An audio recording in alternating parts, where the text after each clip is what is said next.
Hello, we are setting up for painting.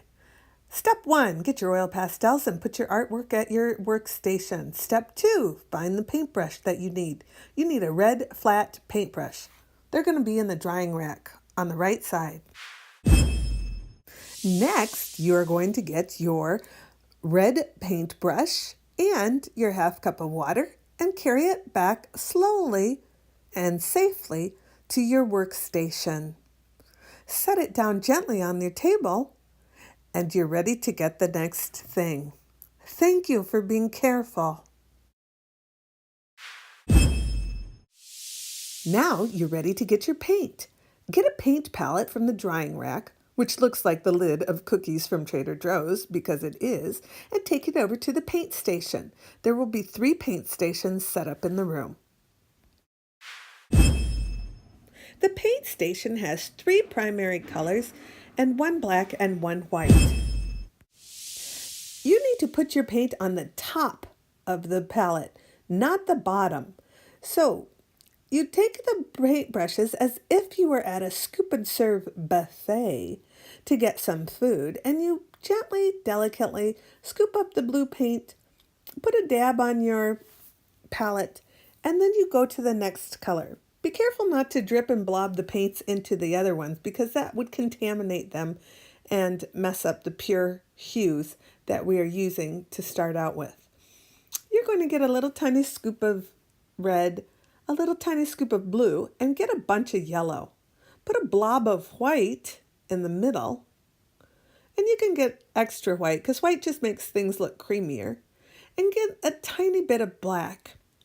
You only get a tiny bit of black because black is super powerful and it will take over your entire palette before you know it if you're not careful. Awesome, you're ready to go paint.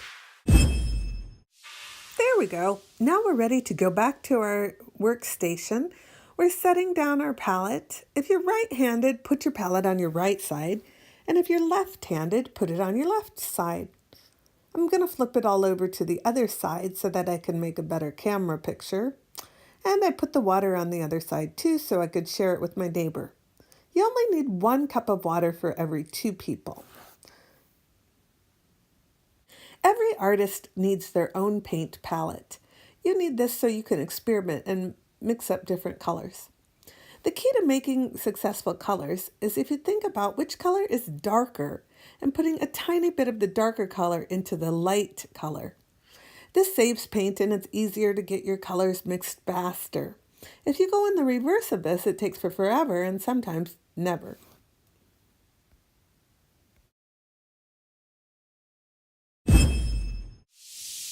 Okay, now we're going to experiment with how to mix up some different skin colors.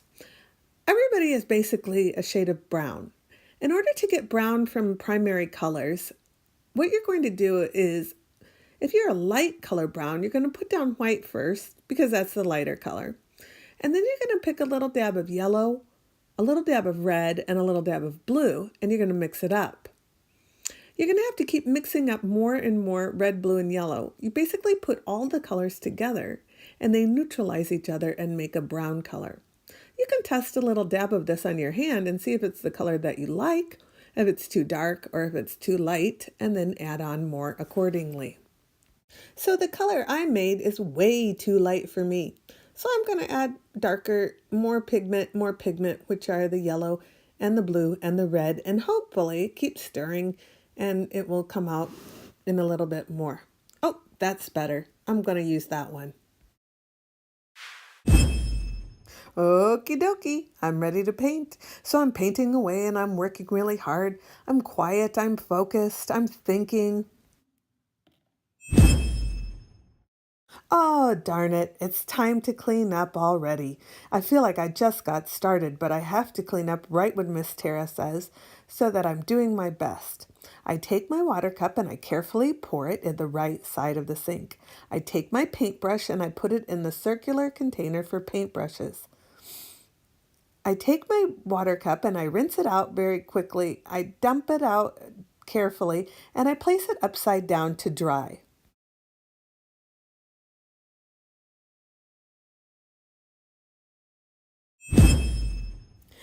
Next, I need to take care of my paint palette. So I walk over to the sink and I very carefully put it in the bucket for paint palettes, which will be the rectangular yellowish bucket. After I've done that, it should be on the left side of the sink, and so I put it in there. And then I check out the right side of the sink. There's the paint brushes.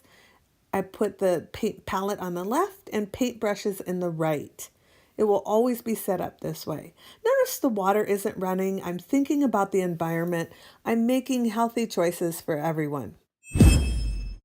Lastly, it's time for me to take my painting and put it on the drying rack. First, I'm going to make sure that my name and my classroom code is on the bottom right-hand corner of my artwork. I'm doing that right now with an oil pastel. I write it small, but so that people can read it. Of course, I need to check the floor and around where I was sitting for my oil pastels. I pat them all down and make sure they're flat and smooth in the box, and then I close the lid and I carry them over to where I got them from, on the counter by the windows, and I make them in a nice pile, nice and neat.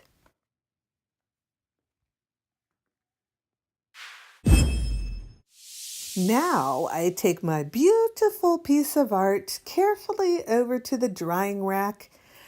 I go to the very bottom of the drying rack and I can slide out the bottom rack and carefully place my painting on that rack. I put it off to the side so there's room for 2 paintings for each rack. Whoa, everything is getting so nice and shiny and clean. Next, I take a sponge from the clear container or a microfiber cloth and I go back to my workstation and I wipe it off. Basically, I want to leave the room as beautiful or better than when I found it.